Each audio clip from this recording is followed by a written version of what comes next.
पोखराजोर खोलाको माछा भनेपछि यो पुरै पालिकाभरि फेमस रहेछ। तपाईले कति खानु? विद्यालयमा कस्तो छ सर अवस्था? कतिजना विद्यार्थी छन्, कतिजना शिक्षकहरू हुनुहुन्छ तपाईहरु? हामी 2 जना, एउटा बाल विकास र म रात शिक्षक। 11 जना मात्र। 11 जना बच्चा छ? बच्चा 1 टिममा 7 जना, बाल विकासमा 4। वैदेशिक रोजगारले हाम्रो गाउँ घर खाली हुँदै गइरहेको देख्नु न। पकेट त भरियो तर घर खाली भएन र सर? घर खाली हुँदै गइसक्यो। अब त्यो उसबाट तानिरहेछ के छ सर? भदौरेको पानी चाहिँ राम्रो छ। भदौरेमा चलिरहेछ। पानीकै मलाई सबभन्दा समस्या कुवाबाट तानिरहेछ नि त। पानीको धेरै राम्रो लाग्यो मलाई। अध्यक्षज्यूसँग पनि मैले पनि बेला बेलामा समस्याहरू फोन गरेर राखिरहेको हुन्छु। समस्या समाधान पानीको समस्याको लागि डिप बोरिङ तपाईले सुनिराख्नु होला। के रे खलङ्गामा डिप बोरिङ भइरहेछ, कार्तिकेमा भइरहेछ। पानी सबभन्दा ठुलो यहाँ समस्या थियो। 3-4 वटा अप्सन बनाइराख्नु। एउटा सानो सानो इकाइ जस्तो केही भइदिएको गजब हुन्थ्यो जस्तो लाग्दैन? त्यो भएर एकदम राम्रो। प्राथमिक उपचारको लागि सानो भए पनि पोर अरजीले कुरा पनि गर्नुभएको थियो। कहाँ के भयो अब त्यो अध्यक्षले फेरि सम्झिनुहुन्छ नि त हैन? पहिला कुरा राख्नु भएको रहेछ भने त। नमस्कार दर्शकबिनहरु, आज हामी मेरो सपनाको ठाउँ भनौँ, मैले यो 17-18 महिनादेखि एउटा ठाउँ जाने योजना गरिरहेको थिएँ। त्यो ठाउँमा जाँदैछु। त्यो ठाउँमा जाने बाटो भनेको गाडी जाने भनेको चुक्टे माथिल्लो चुक्टेसम्म मात्र जान्छ। त्यसपछि अलिकति ट्र्याक खोलिएको छ, यहाँसम्म खोलिएको छ ट्र्याक। कुन ठाउँ होला गेस गरिसक्नु होला, जहाँसम्म मरिन गाउँपालिकाको सडक पुगेको छैन, पैदल यात्रामा हिँडेर जानुपर्छ, गाडी जाँदैन, त्यो भनेको भोक्टिनी भन्ने ठाउँमा जाँदैछौँ। मसँग टेक सर, मेरो तिलक दाई, अनि क्यामेरामा आज क्यामेरा पर्सनको रूपमा सपोर्ट गर्ने दिनेश बजगाई सर हुनुहुन्छ। हाम्रो यात्रा जारी छ।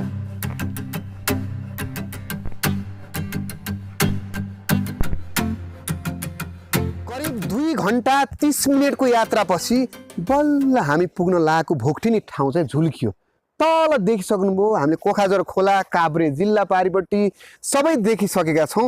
अझै 1 घण्टा लाग्छ भन्दै हुन्छ टेक सरले। यात्रा जारी छ।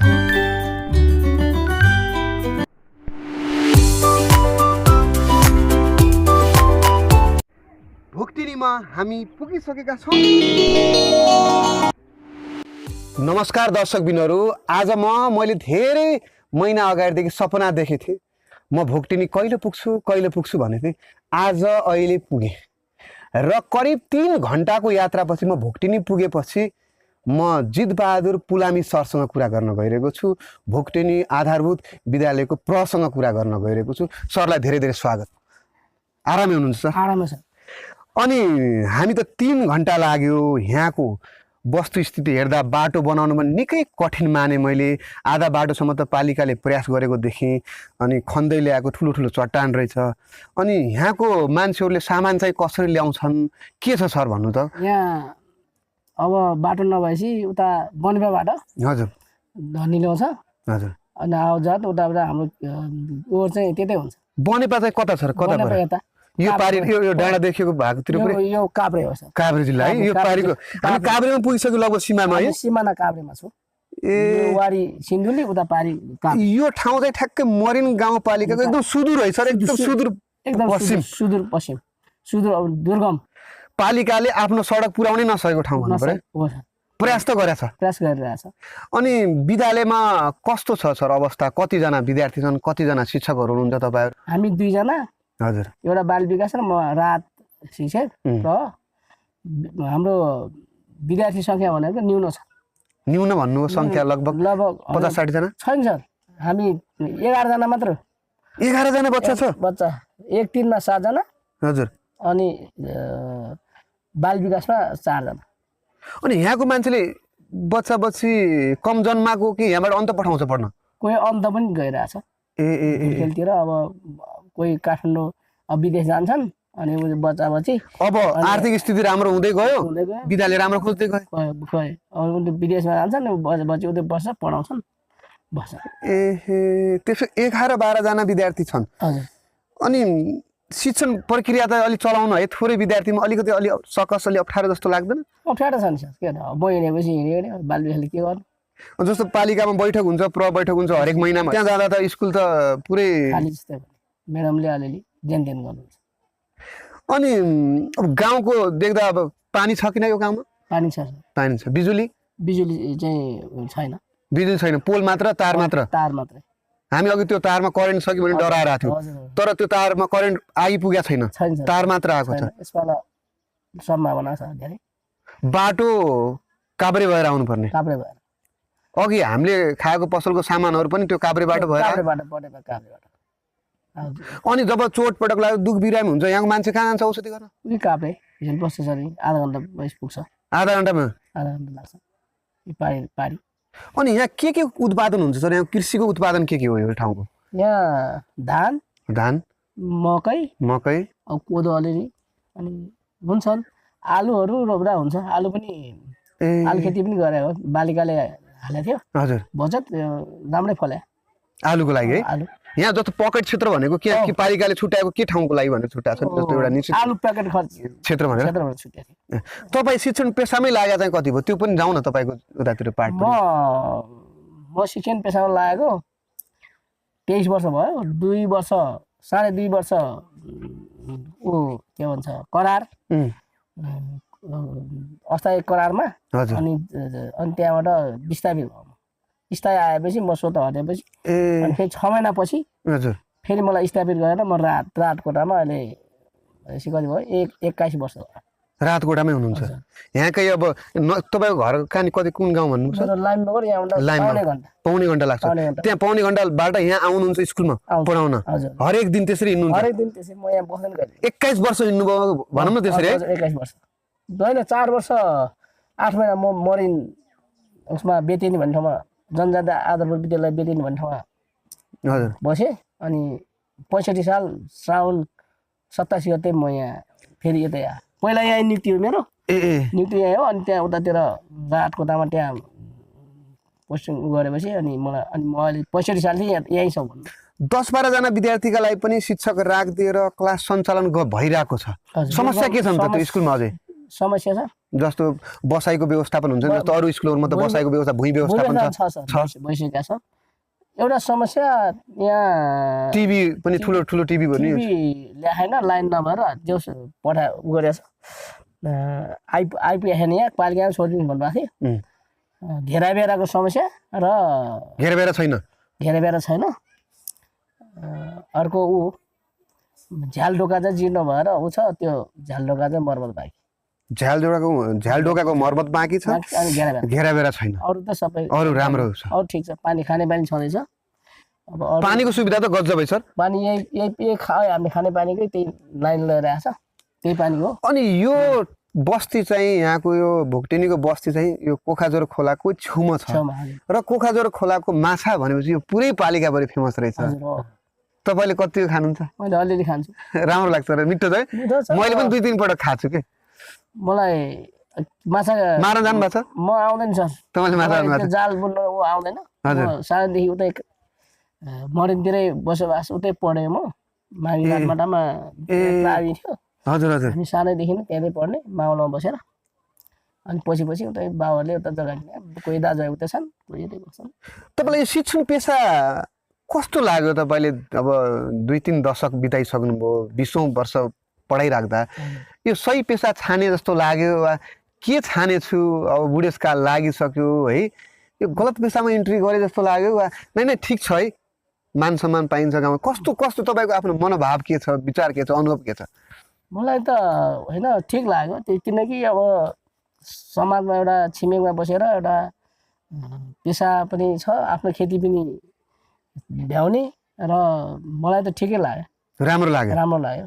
कतिपय अहिले जस्तो जे कुरामा पनि शिक्षकलाई दोष दिने, रिजल्ट राम्रो भएन शिक्षकलाई दोष दिने, विद्यार्थी बानी व्यवहार राम्रो भएन शिक्षकलाई दोष दिने जुन परम्परा छ नि यहाँ त अब कतिको छ? गाउँघरले कतिको हेर्छन्, कस्तो रूप लिन्छन्, गुनासो कतिको आउँछ भनौँ न? प्रपद भनेपछि त शिक्षकबाट पनि गुनासो आउने, गाउँबाट पनि गुनासो आउने, पालिकाबाट गुनासो आउने, यति धेरै गुनासोलाई तपाईँले चासो लिएर कसरी समाधान गर्नु भएको छ? होइन गुनासो त त्यो त आउँछ सर। अब थोरै तिनी त आइहाल्छ नि। अब पढाइ भएन भन्छ के भन्छन्। अब सिमेन्ट कोटा पहिला मैले एउटा रात अनि गापा अनुदान पनि थियो। हजुर। अनि अहिले यही पसलकै घरको त्यो एउटा म आफैले पढाएको विद्यार्थी +2 गरेर बसेर अनि उहाँ चाहिँ सर आउनुभयो, विद्यार्थी सङ्ख्या नभएपछि काट्यो। त्यो भएपछि अनि उसलाई शिखर डाँडामा सर भयो अनि उहाँ छोड्नुभयो। अनि कासो चाहिँ फेरि यहाँबाट छोड्नुभयो। उहाँ अहिले सिर्थली हुनुहुन्छ। त्यतिखेर अहिले विद्यार्थी थियो, अहिले झन् विद्यार्थी घट्दै गएको। विद्यार्थी तपाईँले घरदै जानु म तपाईँ वैदेशिक रोजगारको कुरा गर्नुभयो आर्थिक रूपमा सबल हुने बित्तिकै राम्रो ठाउँ जाने कुरा भयो है अब यस्तै हेऱ्यो भने 8-10 जना हुँदा हुँदै पछि त स्कुल बन्द हुने परिस्थितिमा पुग्ला जस्तो लाग्दैन त्यो सम्भावना धेरै फेरि अहिले पछिल्लो जन्म उसै पनि बच्चा कम जन्माउँछ होइन सर मान्छेहरूले पहिलाको जस्तो 6-7 जना 8-10 जना दर्जाउनु नपुगेसम्म चित्त नबुझ्ने जमाना देखेको जमाना अब त्यस्तो छैन अहिले अहिले त 1 जना 2 जना भन्दा बढी जन्माउन अब 1 जनालाई जन्माएको छ विदेशमा 2-4 लाख कमाएको छ अनि उसले त राम्रै ठाउँ खोज्छ हजुर त्यो त बन्द हुने त सम्भावना धेरै देखिरहेछ मैले अब कसरी हुन्छ अब व्यवस्थापन समितिले अब अझै अलि राम्रो चासो दिएन भने त लगभग बन्द हुन्छ घर कति घर धुरियो सर यो जम्मा जम्मी लगभग यहाँ 22-23 धुरी 22-23 धुरी उतापट्टि 2 घर छ पोखरी भन्ने जाति अरू यो सबै मगर बस्ती हो यता यहाँ ठीक छ यता चाहिँ 5-7 धुरी तमाङ बस्ती छ अनि हाम्रो तल्लो गाउँमा 5-7 धुरी गर्दाखेरि त्यही 50 पुग्छ पुग्दैन सर 40 जति पुग्छ होला 40 जति पुग्छ 40 भने त प्रत्येक घरबाट 1 जना आएको भने 40 जना हुन्थ्यो है तल्लो गाउँ त 0 एक जनामै छ अब बच्चा त्यो कुन गाउँ भन्नु तल्लो गाउँ तपाईको गाउँबाट 1 जना मात्र बच्चा आउँछ पहिला त 9-10 जनै सम्म हुन्थ्यो अनि तपाईको फ्यामिलीको बारेमा जान्न मन लाग्यो यो गाउँको बारेमा थाहा भयो यहाँको परिस्थिति तपाईको परिवारमा कति जना हुनुहुन्छ को हुनुहुन्छ तपाई मेरो परिवारमा हामी समलमा छ अहिले बुवामा गर्दाखेरि हामी संयुक्त परिवारमा भन्नु पर्दाखेरि 20 जना छौँ हामी 5 भाइ 5 दिदी बहिनी अब सब बिहे गरिसक्यो अनि मेरो अनि अरू भाइ कोही काठमाडौँ कोही जेठो म जेठो बनेपा काठमाडौँ बस्नुहुन्छ कोही विदेशतिर अनि मेरो आफ्नै पट्टिको फ्यामिली चाहिँ 5 जना 6 जनामा एउटा छोरी माइली छोरी बिहे भयो हजुर त्यतिर बोर्डिङ पारी उतै हाम्रै कटन डाँडा भन्ने ठाउँमा रातमाटा हजुर अनि एउटा ब्याचलरमा पढ्दैछ सेकेन्ड इयर पढ्दैछ जेठी छोरी कान्छी चाहिँ +2 गएर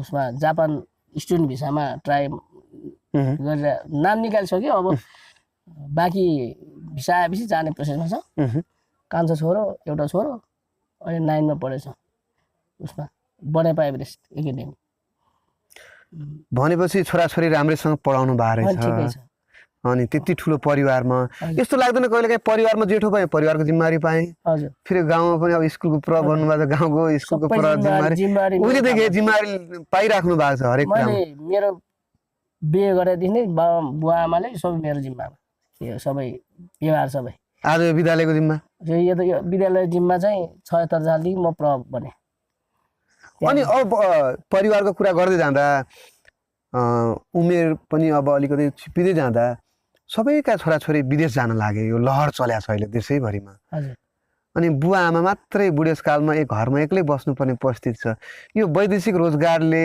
हाम्रो गाउँघर खाली हुँदै गइरहेको देख्नु न पकेट त भरियो तर घर खाली भएन र सर घर खाली हुँदै गइसक्यो अब उही 2 जना 4 जना कोही बस्नै चाहदैन के छ यो देशमा यति राम्रो सुन्दर ठाउँ छ सबै चिज छ किनेर खानुपर्ने के छैन उत्पादन गरेर खानु छ उसले सोच्यो नुन बाहेक अरू त सबै फलाउन सकिन्छ तर पनि विदेशमै चक्कर लागिरहन्छ अहिलेसम्म 10 पास भएको छोराछोरी विदेश काठमाडौँ गयो विदेश जान लागिहाल्छ है तपाईले कहिले सम्झाउनु भएन घरमा छोराछोरीलाई यस्तो नगर उता विदेश नजान मान्दैन एउटा तपाईलाई थाहा छ बुढेसकालमा तपाईँ एक्लै बस्नुपर्छ भन्ने थाहा छ नि किन एक्लै त उही बुढी बुढो झगडा गर्ने माया गर्ने जे पनि उहीसँग बस्नुपर्ने परिस्थिति छोराछोरी डाँडा काँडा पार गरेर 7 समुद्र पार गरेर विदेश जाने भयो विदेशै नगएसम्म चित्त नबुझ्ने परिस्थिति पनि छ है ठुलाले अर्को छिमेकीले ठुलो घर बनाउँछ राम्रो बनाउँछ अर्को अगाडि प्रगति हुन्छ अनि आफ्नो छोराछोरीले केही नगरेको हेर्दा चित्त पनि दुख्छ त्यो पनि छ अब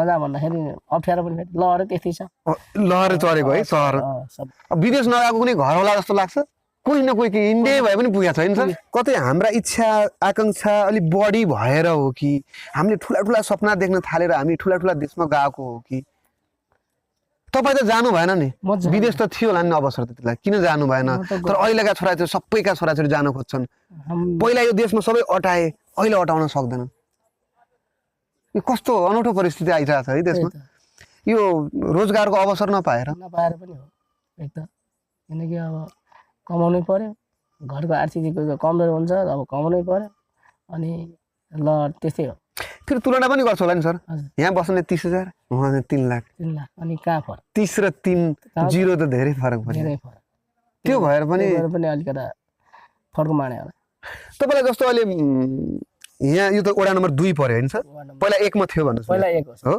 पहिला 1 मा थियो अहिले 2 मा पर्यो भोगटेनी यो 2 मा पर्दा यहाँको वडा अध्यक्ष को हुनुहुन्छ कता आउनुहुन्छ कतिको यसपाल आउनु भएको थिएन पोहोर आउनु भएको थियो आइराख्नुहुन्छ कमलबहादुर आले ए अनि वडाको जस्तो प्रतिक्रिया के छ यो गाउँमा सुविधाको बारेमा कतिको सरसल्लाह गर्नुहुन्छ तपाईँहरूसँग सोधपुछ कतिको गर्नुहुन्छ सरसल्लाह हुन्छ राम्रै हुनुहुन्छ भेटघाट अब भेटघाट। नआए पनि भेटघाट फोनबाट फोनबाट फोन रिसिभ गर्ने यस्तो समस्या छ समाधान गर्ने भन्ने कतिको चासो भन्छ नि जो हुन्छ चासो जिज्ञासा राख्ने जो इच्छा शक्ति छ नि छ अनि पालिकाको अध्यक्षबाट उपाध्यक्षबाट के छ प्रतिक्रिया उहाँ पनि त्यस्तै हो सकारात्मक छ सकारात्मक छैन आइपुग्नु भएको थियो पर्खे चाहिँ यहाँ आउनु भएको पर्खात आउनु भयो परा साल कहिले थियो यहाँ आउनु भएको थियो पाइला दाईको पालामा उहाँ आउनु भएन उहाँ चाहिँ ओम सर ओमबहादुर दर्जीको पालामा प्रशय अधिकृत उहाँ हुनुहुन्थ्यो उहाँ पालामा 2 दिन आउनु भएको त भदौरेमा अहिले त्यो उसबाट तानिरहेछ के छ सर भदौरेको पानी चाहिँ राम्रो छैन राम्रो छ। भदौरेमा चलिरहेछ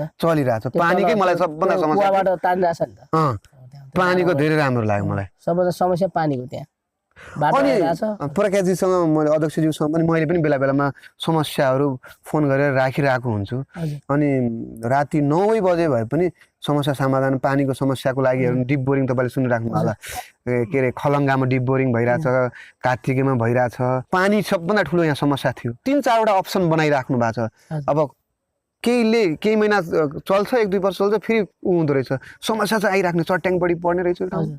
म त डरै लाग्यो पहिला त अब समग्रमा तपाईँको के छ त जस्तो अध्यक्षज्यूले हेर्दै हुनुहुन्छ वडा अध्यक्षले हेर्दै हुनुहुन्छ अनि पालिका अध्यक्षले उपाध्यक्षले हेर्दै हुनुहुन्छ उहाँहरूलाई तपाईँको यो समग्र यो पेरिफेरीको गाउँको बारेमा यो भोगटेनीको गाउँको बारेमा तपाईँको आफ्नो जन्मस्थानको बारेमा के छ तपाईँको के छ उहाँको माग हुन्छ नि यस्तो अझै भइदिएको भए अझै बेटर हुन्थ्यो भन्ने हुन्छ नि अझै राम्रो हुन्थ्यो गजब हुन्थ्यो के छ भने यता राख्न सक्नुहुन्छ कुरा त्यो माग त अब के हुनु बाटोको समस्या मेन बत्ती आइरहेछ अब हाउस वायरिङ भएपछि त काम होला यहाँ चाहिँ हाउस वायरिङ बाँकी हाम्रो टोलमा चाहिँ हाउस के अरे ऊ बत्ती तार ओर्नु बाँकी छ तार टाङ्नु बाँकी छ तार आइरहेछ समस्या मूल भनेको बाटो रहेछ सबभन्दा बाटोलाई चाहिँ अलिकता प्राथमिकता दियो भने भन्ने मेरो भावना यो भोगटेनी यो 3वटै गाउँ भनौँ सेपा हुँदै सेपा भोगटेनी लामी बगर दोभान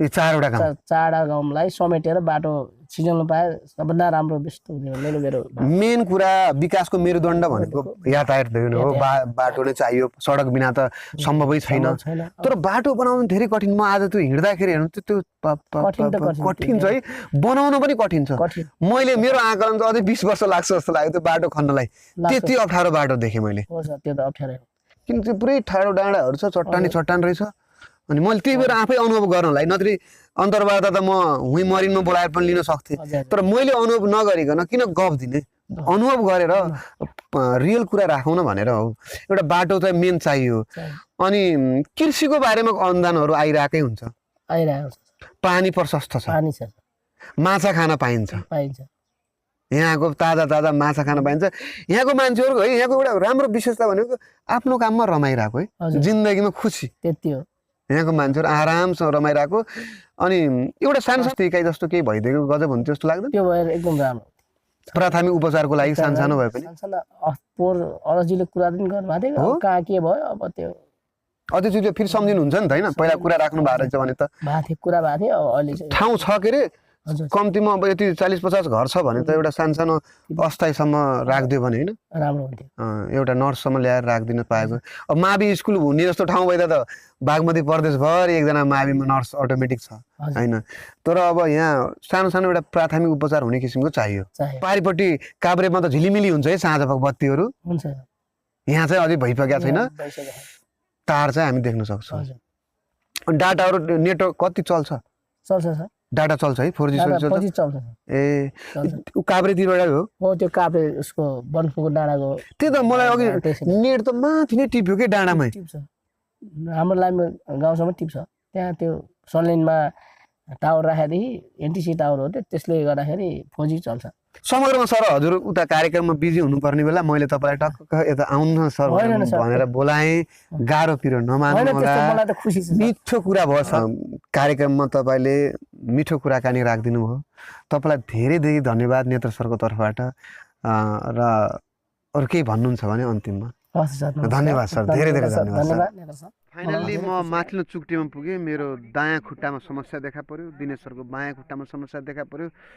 हामी बेहाल हुने गरी फर्किँदा हिँड्यौँ, तर जाँदा त एकदमै एक्साइटेड थियो, फर्किँदा त बेहाल भयो। तर एउटा मनको इच्छा चाहिँ पुरा भयो, भोगटिनी एकचोटि पुग्नुपर्छ है भन्ने चाहिँ सपना पुरा भयो। तर सपना साकार गर्न निकै कठिन हुँदो रहेछ भन्ने कुरा आज मैले महसुस गरेँ। र अहिले म माथिल्लो चुक्टीमा अहिलेसम्म पुगिसकेँ। करिब करिब हाम्रो हिँड अहिले राम्रै भयो। अब के भनौँ, दुःख कष्ट साह्रै पाइयो। लट्ठी टेक्दै हिँड्नु परेको छ, दायाँ खुट्टामा समस्या भयो, गाँठामा। अब कुरो के गर्नु, कुरो गरे कुरोको दुःख, मनको रहर पुरा गर्न साह्रै कठिनाइ हुँदो रहेछ। एनिवे यात्रा रमाइलो, एक्साइटेड, दुःख पीडा सबै मिसिएन भने चटपटे जस्तो भएन भने त रमाइलै भएन, होइन र? ओके, हुन्छ, अर्को भिडियोमा भेटौँला। आज चाहिँ बिदा हुन्छु। हस्, नमस्कार।